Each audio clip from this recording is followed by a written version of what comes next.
Getting Sibron. In today's video, I will show you how to delete Facebook account permanently. Before you get started, please subscribe this channel.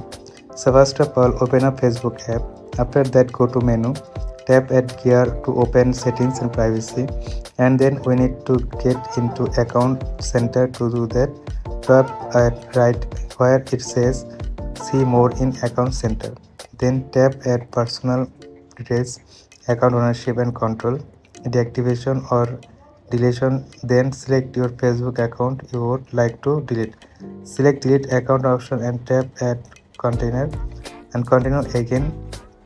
From that list you can choose any option and then tap add continue one more time. After that, scroll down and tap add continue. On the step we need to enter our Facebook password. Once we have done that, tap at continue, and on the final step we need to confirm permanent account deletion.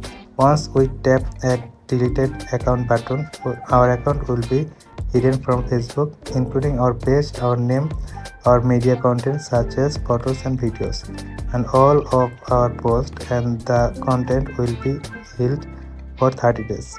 In that 30 days, we will be able to restore our account simply by logging back in after 30 days. After 30 days, your account will be permanently deleted. So by this way, you can delete Facebook account permanently. This is the video for today. Thanks for watching this.